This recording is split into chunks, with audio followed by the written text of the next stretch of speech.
President Zelensky says Russian shelling has destroyed 113 churches in Ukraine since start of war.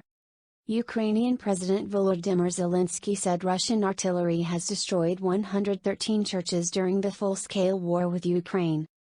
In his nightly address on Saturday, Zelensky said, "Among them are the ancient ones, those that withstood World War II, but did not withstand the Russian occupation.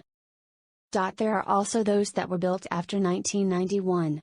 Reconstruction of the Skeet of All Saints of the Sviatohorsk Lavra began in 2001. June 10 would be another anniversary of the beginning of construction," he said. Earlier Saturday, CNN reported All Saints Church in Sviatohorsk Lavra was destroyed by Russian shelling. Zelensky noted in his address it is not the first shelling of the Lavra, and 3 Lavra monks were killed by the Russian shelling on Wednesday. Worship services are forced to be held in the basement, according to the president. The sounds of incoming Russian artillery are constant in the Lavra. Zelensky pointed out Sviatohorsk Lavra belongs to Ukrainian Orthodox Church, which is still considered in Moscow to be connected with the Russian Orthodox Church, but even this does not stop the Russian army.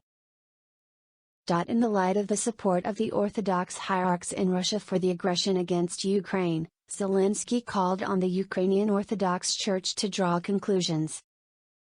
The Russian army can stop burning churches. The Russian army can stop destroying cities. The Russian army can stop killing children. If the same person in Moscow just gives such an order. And the fact that there is still no such order is an obvious humiliation for the whole world, he said. 5 people reported killed in multiple explosions close to city of Donetsk. The Russian state news agency TASS said 5 civilians were killed and 20 were injured Saturday as a result of multiple explosions close to the city of Donetsk by the Ukrainian armed forces. The city is held by the self-declared Donetsk People's Republic, but is rarely shelled by Ukrainian forces. Ukrainian officials have not commented on the explosions. The DPR said on its Telegram channel 10 Grad rockets had been fired at the Kirov district of the city. The headquarters of the Territorial Defense of the DPR said, as a result of the shelling in Donetsk, the number of wounded increased to 10 people. Ukrainian Defense Minister says optimistic forecast sees war over by end of the year. Oleksiy Reznikov, the Ukrainian Defense Minister, said it is hard to predict when the war will end, but my optimistic projection is that it may end by the end of the year. Reznikov was speaking at the Globsec 2022 forum in Bratislava in Slovakia. He said Ukrainian defense forces still need heavy weapons, primarily MLRS, as well as other artillery, tanks, anti-ship systems, unmanned systems, missiles and air defenses. We need them quickly and in quantities commensurate with the scale of the threats. Ukraine found itself in a state of war without adequate support from the democratic world, he said. The situation is changing now, but slowly. We appreciate the contribution of each country which is currently with Ukraine, which has committed itself to increase the effectiveness of international support, Reznikov said. He added, Ukraine has changed its philosophy in the supply of weapons. If in the first month of the war we focused on obtaining anti-tank and anti-aircraft portable systems, now the nature of the war has changed and we need more heavy weapons. In the Kherson region, the Russian army is building a deeply echeloned defense. Our goal is to prevent Russian scenarios from being realized and to liberate our territories as soon as possible, he said. It's 11 p.m. in Ukraine. Catch up here. Russian forces are carrying out missile and air attacks in the Donetsk and Luhansk regions, according to Ukrainian military, as troops seek to capture the key cities of Severodonetsk and Slavyansk. Here are the latest developments from Saturday. Fighting in the east, Russia's air activity remains high over eastern Ukraine and has contributed to Russia's recent tactical successes, but has failed to have a meaningful impact on the conflict, according to the latest intelligence assessment from the UK's Defence Ministry.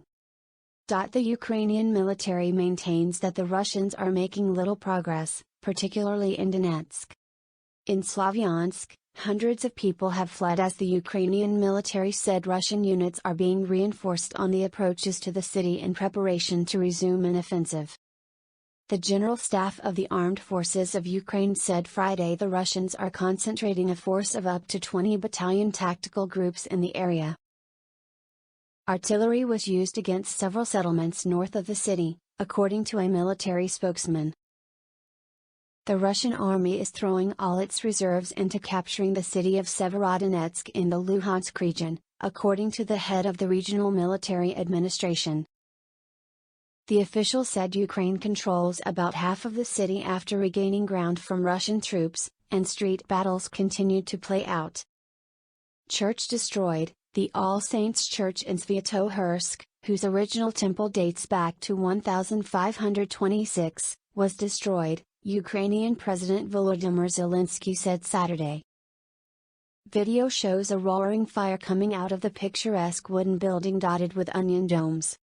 Zelensky said it was first damaged during the Soviet era. Ukrainian Foreign Minister slams Macron. Ukraine's Foreign Minister Dmytro Kuleba reacted angrily to comments by French President Emmanuel Macron that we must not humiliate Russia. Kuleba said that it is Russia that humiliates itself. We all better focus on how to put Russia in its place. This will bring peace and save lives. Video shows multiple explosions close to city of Donetsk. Video from the city of Donetsk at dusk local time on Saturday showed multiple explosions close to the city, apparently from incoming artillery or rocket fire. The city is held by the self-declared Donetsk People's Republic, but is rarely shelled by Ukrainian forces.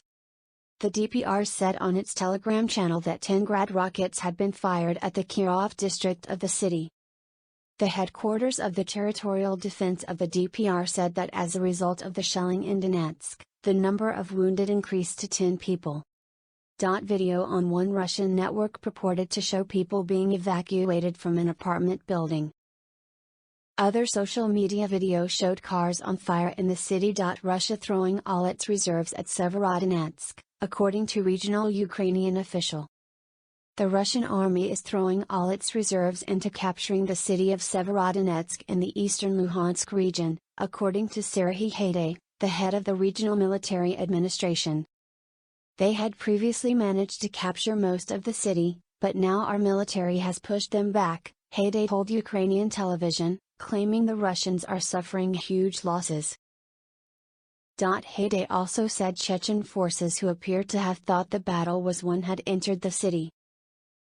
He said the Russians were trying to demolish bridges so that we cannot provide reinforcements to our guys who are in Severodonetsk, who are defending the Luhansk region. They are really afraid that the success of our defenders will develop, and this can be done if ammunition, weapons and reinforcements are provided in time. This is the first thing they are afraid of. Earlier Saturday, Haidai said Ukraine now controls about half of Severodonetsk. He was responding to a question about the latest UK intelligence assessment, which had predicted Russia would control all of the Luhansk region within 2 weeks. The humanitarian situation is difficult in the area, he added. At present, we can neither evacuate people nor bring humanitarian aid, for example, to Severodonetsk. The only places where we can deliver humanitarian cargo, food, medicine, are Lysychansk and the Kursk community, which are to the south of Severodonetsk, he said. Even in Lysychansk, we are shelled, but daily we continue to transport humanitarian goods by trucks. We may even evacuate people, but quietly, without publicity, because the Russian army is shooting at evacuation buses, Haidai claimed. Oleksandr Stryak, head of the Severodonetsk military administration, said late Saturday that street battles continue in the city, and our military is doing everything to drive the enemy out of the city. Stryak said that residential areas of the city are now divided in half. Street battles are being fought, which is accompanied by constant artillery shelling. The situation is quite tense, but there is hope and confidence in our armed forces that everything will work out. The city remains Ukrainian, he said. He said there had been about 13,000 people in the city before it was stormed by Russian troops, but some had been forcibly removed to the occupied territory. Pope Francis tells Ukrainian child he wants to visit Ukraine and will discuss possible trip with officials. Pope Francis told a child from Ukraine on Saturday that he wants to visit Ukraine and will be discussing a potential trip to the country with Ukrainian officials. Pope Francis met with children at the Vatican as part of a teaching initiative. According to a transcript by the Holy See Press Office, a Ukrainian child named Sakar said, "I don't have a question but rather a request, can you come to Ukraine to save all the children who are suffering there now?" Pope Francis replied: "I'm glad you are here. I think a lot about children in Ukraine, and that's why I have sent some cardinals to help there and be close to all the people, to the children. I would like to go to Ukraine, I just have to wait for the moment to do it, because it's not easy to make a decision that can do more harm to the whole world than good. I have to look for the right time to do it. This next week I will be receiving representatives of the government of Ukraine, who will come to speak, also to talk about my possible visit there. Let's see what happens," the Pope added. Russian forces using missiles, combat aircraft against Ukrainian defenses in Donbas, Ukraine's military says. Amid heavy fighting on several fronts, the Ukrainian military said Russian forces have carried out missile and air attacks on several targets in the Donetsk and Luhansk regions. Ukrainian Armed Forces spokesman Oleksandr Shtupun said Russian troops fired 4 Tka missiles in the areas of Bakhmut, Kramatorsk, Kostiantynivka, and Lysychansk, as well as carried out airstrikes against Slavyansk and Soledar. North of Slavyansk, a key target for Russian forces, artillery was used against several settlements, Shtupun said. The community of Sviatohorsk, which is 20 kilometers, about 12 miles, north of Slavyansk, appears to have seen heavy fighting. Ukrainian President Volodymyr Zelensky earlier on Saturday said that a wooden church there, which was first ruined during the Soviet era, had been destroyed again. Further east, fighting continues for the establishment of full control over the city of Severodonetsk, Shtupun said. Ukrainian officials say Ukrainian forces have recovered some ground in the city. But Russian combat helicopters and planes struck nearby towns and villages, including Kursk and Ustynivka, Shtupun said. There were airstrikes against several other parts of the front line, Shtupun said, with Russian Su-25 aircraft active in the area.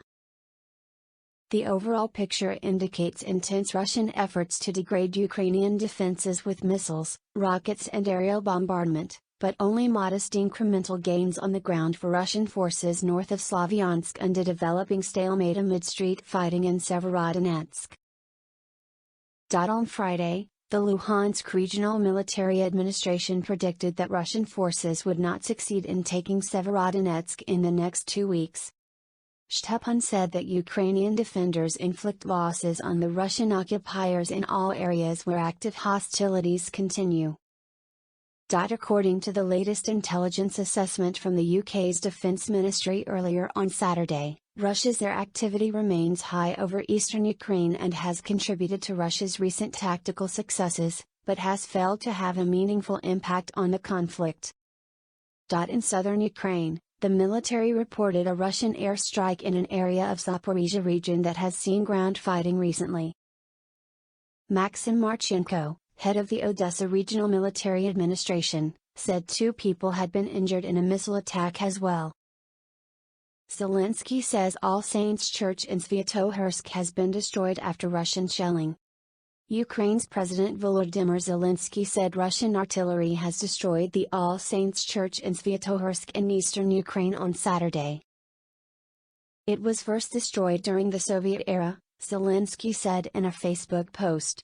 Later it was rebuilt. And so it was burned by the Russian army. The occupiers know exactly which object is being shelled, he said. They do not care what to turn into ruins. Ukraine has been appealing to UNESCO to deprive Russia of membership in the organization because it has destroyed so many monuments, cultural and social sites in Europe since World War II. We expect a logical and fair response from the UN and UNESCO, Zelensky said. It is the United Nations, and its charter does not provide for association with terrorists. Russia's isolation must be complete, it must be held accountable for its crimes. Some background: the original temple dates back to 1526, according to the official website for the church. In a separate statement, the Donetsk diocese said the bigger temple was rebuilt in 2005, using the traditions of Russian wooden architecture of the 16th to 17th centuries. 4 international fighters killed in Ukraine, International Legion spokesperson says. 4 international fighters have been killed in Ukraine, the spokesperson for the International Legion of Defense of Ukraine said in a Facebook post on Saturday. The post by spokesperson Damien Magru named the 4 men and showed the flags of France, Germany, Australia and the Netherlands. We wish to remember and honor our fallen brothers, who traveled to Ukraine to join the bravest of the brave and fight shoulder to shoulder with the defenders of Ukraine, Magru said. No words exist to express our gratitude for their service and ultimate sacrifice. These are the unsung heroes who came here to defend the values they believed in and stand up against tyranny. Magru paid tribute to the sacrifice of the foreign heroes who have come to protect the Ukrainian people from this barbarous invasion but also to defend freedom and democracy everywhere. They chose to defend Ukraine's sovereignty. They chose to fight and show the enemy that the values of freedom and democracy that the civilized world now defends together, cannot and will not be erased by missiles or artillery, he said. We lost our brothers in combat, but their bravery, their memory and legacy will forever inspire us, he added. Ukraine Foreign Minister lambasts Francis Macron for saying Russia should not be humiliated. Ukraine's foreign minister reacted angrily to comments by French President Emmanuel Macron that we must not humiliate Russia. Macron has kept a line of communication open with the Kremlin and flew to Moscow in February in a failed effort to deter Russia from invading Ukraine. In an interview published Saturday, Macron said in an interview with regional newspapers in France, "We must not humiliate Russia so that the day when the fighting stops we can build an exit ramp through diplomatic means. I am convinced that it is France's role to be a mediating power," Ukrainian Foreign Minister Dmytro Kuleba tweeted Saturday. That calls to avoid humiliation of Russia can only humiliate France and every other country that would call for it. Because it is Russia that humiliates itself. We all better focus on how to put Russia in its place. This will bring peace and save lives. Ukrainian officials have been swift to reject any proposal suggesting territory be ceded to Russia as part of peace negotiations. Russia currently occupies about 1/5 of Ukraine. I think, and I told Putin, that he is making a historic and fundamental mistake for his people, for himself and for history, Macron said in his interview. Macron has not been to Ukraine since the invasion but said he is open to the possibility.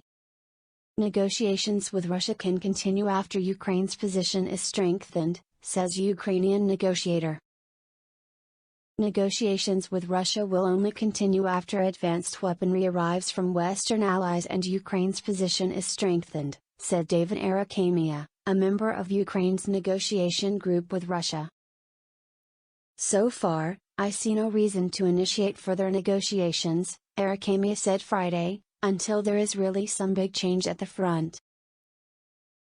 He said the current situation is one step forward, 2 steps back as Ukraine tries to push the Russian forces out of occupied villages and Russia takes over new areas. Negotiations must continue when our negotiating position is strengthened, he said.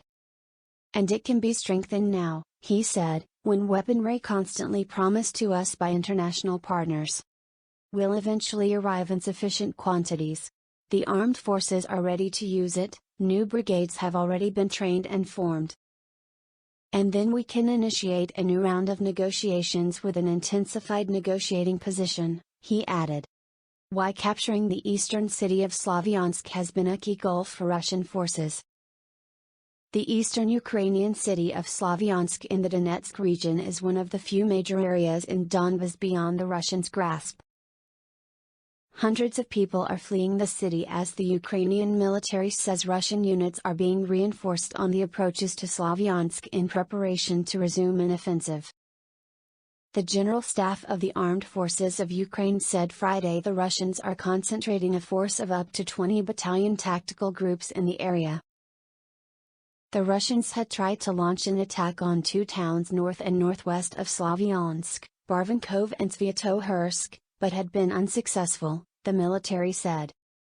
It's unclear whether the Russians have taken further territory to the east of Slavyansk after winning control of the town of Lyman late last month. The Ukrainian side said Russian forces have used artillery in two areas closer to Slavyansk, Shchurov, and Brusivka. Evacuation numbers have nearly doubled this week in Slavyansk, the head of the city's military administration, Vadim Lyak, said on Saturday. There are currently around 22,000 people left in Slavyansk, around a fifth of the pre-war population of approximately 110,000, according to Lyak.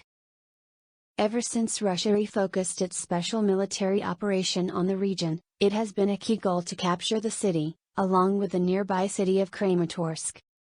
Both are significant transport hubs with substantial heavy industry and manufacturing, even if much of it has fallen into disrepair. Reaching and taking them would represent a significant achievement for the Russian forces, bringing them close to the border of Donetsk region and securing much of the north of it. The two cities are about 25 kilometers, about 15.5 miles, from the western border of Donetsk. Both Slavyansk and Kramatorsk have a symbolic significance too.